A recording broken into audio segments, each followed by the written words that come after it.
नमस्कार दोस्तों। ITI first year के लिए एम्प्लॉयबिलिटी स्किल आज से हम स्टार्ट करने जा रहे हैं। आईटीआई फर्स्ट ईयर का जो एम्प्लॉयबिलिटी स्किल होता है 25 नंबर का आता है। इसमें हिंदी इंग्लिश दोनों में क्वेश्चन आपके सामने कंप्यूटर स्क्रीन पर होगा, तो हम भी हिंदी इंग्लिश दोनों में क्वेश्चन लेकर आते हैं। आज जो पहला वीडियो है, अब रेगुलर आपके वीडियो कम्युनिकेशन स्किल का और ये एम्प्लॉयबिलिटी स्किल का आता रहेगा।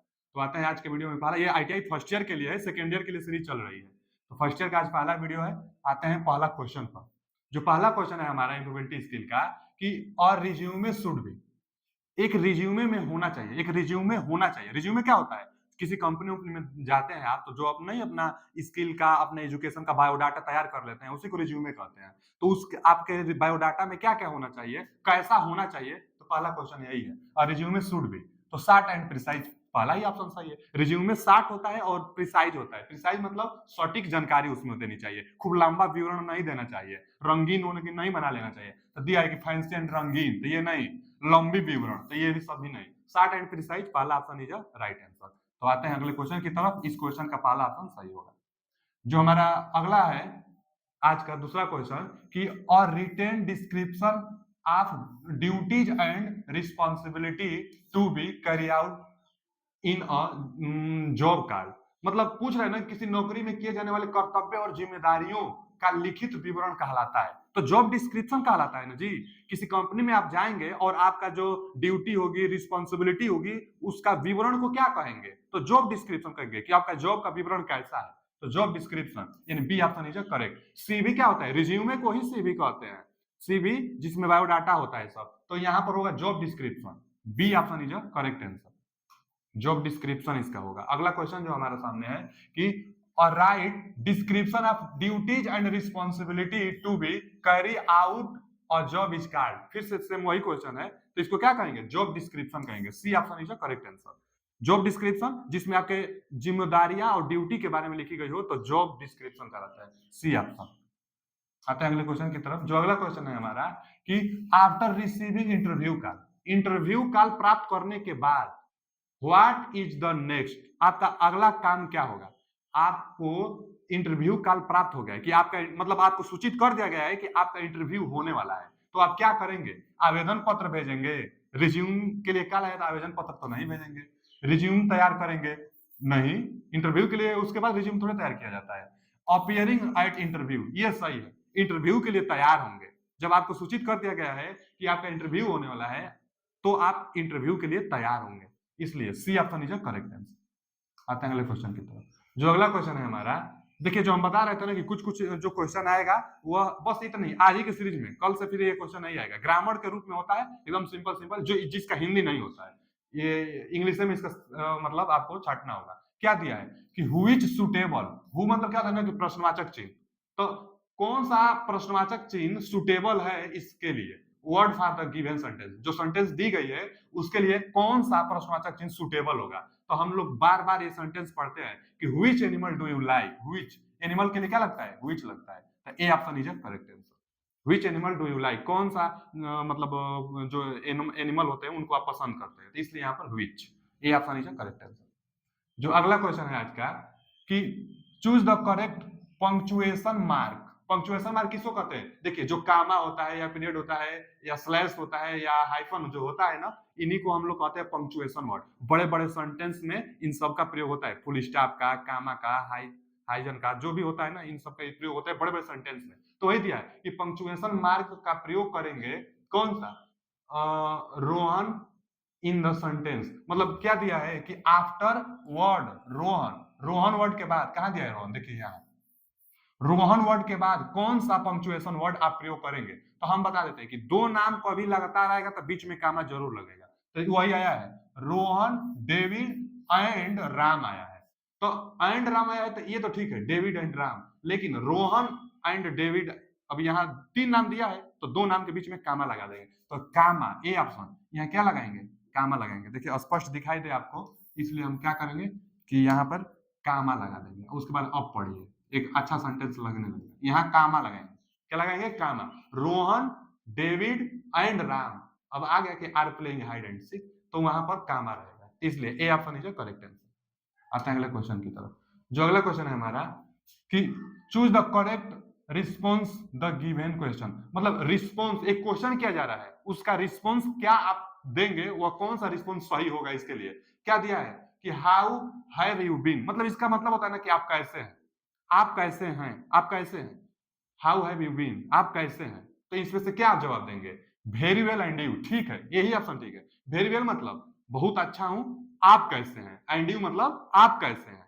तो वेरी वेल एंड यू, यही ऑप्शन इसका करेक्ट आंसर है। अब थैंक यू थोड़े वो पूछ रहा है कि आप कैसे हैं, तो ये ना बोलेंगे कि मैं अच्छा हूं, आप कैसे हैं, तो इसका ए ऑप्शन इज करेक्ट आंसर। आते हैं अगले क्वेश्चन की तरफ। अगला क्वेश्चन है कि चूज द करेक्ट रिस्पॉन्स, फिर रिस्पॉन्स से आपको बताना है क्वेश्चन का क्या क्वेश्चन किया गया है कि when did the accident happen, इसका हिंदी क्या होगा। इसका हिंदी होगा, देखिए कुछ क्वेश्चन है जिसका हिंदी आपको एग्जाम में नहीं देखने को मिलेगा। क्यों नहीं मिलेगा, क्योंकि यह ग्रामर है, तो ग्रामर का हिंदी नहीं वो देगा। और कितना क्वेश्चन था, 1 से 2 क्वेश्चन बस आपके एग्जाम में आएगा, बाकी जितना क्वेश्चन आएगा उसका हिंदी रहेगा। तो कुछ क्वेश्चन है जो 6-7 क्वेश्चन है जो हम आपको करा रहे हैं, तो जो कि इसी में से आ भी जाएगा। तो देख के क्या दिया है, when did the accident happen, जब घटना घट, कब घट, व्हेन मतलब क्या होता है कब, तो when did the accident happen, कब घटना घटित हुई, घटना कब घटित हुई, तो एक टाइम बताएंगे। अब होटल और ड्यूरिंग है थोड़े, ये time C option is correct answer. At 10:30 last night, रात के 10:30 बजे घटना घटित हुई। पूछ रहा है कि प्रश्नवाचक चिन्ह भी दिया है कि पूछ रहा है आपसे कि एक्सीडेंट हैपन, घटना कब घटित हुई, तो रात को 10:30 पर, एक टाइम देंगे, घटना कब घटित हुई तो एक टाइम देंगे, तो इसलिए C option is correct answer. आते हैं अगले क्वेश्चन की तरफ। Choose the correct tense the verb, अब यहाँ कौन सा वर्ब करेक्ट होगा ये चुनना है। क्या दिया है खाली स्थान, music when I was child, तो देखिए व्हेन आई वाज चाइल्ड, जब मैं बच्चा था, जब मैं छोटा था, मतलब जब मैं बच्चा था, पास्ट में कह रहा है ना, तो वहां भी पास्ट में बताएंगे तभी तो फिट बैठेगा। जब मैं बच्चा था, अब म्यूजिक के लिए है तो सुनना के लिए आएगा, तो अब सुन रहा था, ये तो फ्यूचर और प्रेजेंट में तो होगा नहीं क्योंकि पास्ट की बात है। अब लर्न चाहे लर्न, तो वो भी वर्तमान में कार्य के लिए कहता तब तो हम लोग लर्न लगा देते, तो वर्तमान नहीं पास्ट की बात कर रहे हैं, इसलिए लर्न लगाएंगे हम लोग। क्या, learn music when I was child, मतलब जब मैं बच्चा था तब म्यूजिक सुनता था, तो इसलिए D option is correct answer. आते हैं अगले क्वेश्चन की तरफ। जो अगला क्वेश्चन है देखिए, कर्कुलम, कर्कुलम वीड, कर्कुलम वाइट, कर्कुलम वाइट का मतलब सीवी, कर्कुलम वाइट का मतलब सीवी, और इज आल्सो नोन एज, तो इसको हम लोग क्या कहते हैं, रिज्यूमे। हम बताए थे ना, सीवी एक रिज्यूमे एक प्रकार का होता है, कर्कुलम वाइट यानी ए रिज्यूमे होता है, तो ए ऑप्शन इज करेक्ट आंसर। फिर वही आ गया कि कर्कुलम वाइट, तो कर्कुलम वाइट जो होता है इज आल्सो नोन एज, तो रिज्यूमे होता है। रिज्यूमे और कर्कुलम वाइट लगभग वही। सर्कुलम वाइट जो होता है ना वो भी क्या बायोडाटा को ही करते हैं, रिज्यूमे में भी बायोडाटा होता है, तो इसलिए उसका उसको अलग नाम से रिज्यूमे को जानते हैं, सर्कुलम वाइट, सर्कुलम वाइट सीवी को रिज्यूमे के नाम से जानते हैं।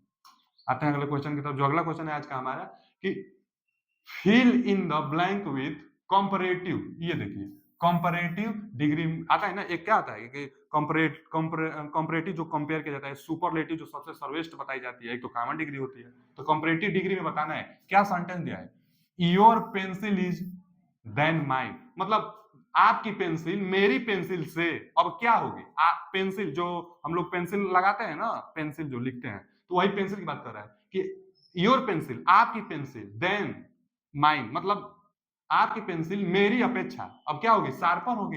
क्यों शार्पर ही, क्यों शार्प क्यों नहीं, क्योंकि कंपैरेटिव, कंपैरेटिव में जब तुलना की जाती है तो वो लगाई जाती है, तो इसलिए B option is correct answer, sharper. आपकी पेंसिल मेरी पेंसिल से ज्यादा नुकीला है, शार्पर मतलब नुकीला, आपकी पेंसिल मेरी पेंसिल से ज्यादा नुकीला है, यानी B option is correct answer, sharper होगा क्योंकि कंपैरेटिव पूछा था। आगे, फिल इन द ब्लैंक, जैसे कंपैरेटिव में तुलना जहां की जाती है कि आप मुझसे अच्छा हैं, वह उनसे तेज है, दो व्यक्तियों में तुलना। और सुपरलेटिव जब सर्वश्रेष्ठ बताना हो तो कि वह क्लास में सबसे अच्छा है, जैसे ओल्डेस्ट आता है, बिगेस्ट आता है, वो सुपरलेटिव। और गुड, बेटर जो आता है, शार्पर आता है, ई आर लास्ट में आएगा तो क्या होता है, कंपैरेटिव, तो कंपैरेटिव था। ये अगला क्वेश्चन है कि fill in the blank with correct future tense, ये जो रिक्त स्थान है यहाँ पर फ्यूचर टेंस भरना है। क्या पूछ रहा है, we to the zoo after breakfast, breakfast के बाद जू में चिड़ियाघर हम लोग जाएंगे, तो फ्यूचर में जाएंगे भी आ रहा है, तो फ्यूचर में एक ही दिखाई दे रहा है, विल गो, तो क्या हम लोग जाएंगे, विल गो मतलब जाएंगे, जू चिड़ियाघर जाएंगे, हम लोग चिड़ियाघर जाएंगे आफ्टर ब्रेकफास्ट, तो ब्रेकफास्ट के बाद हम लोग चिड़ियाघर जाएंगे, D option is correct answer. आगे, fill in the blank with correct word.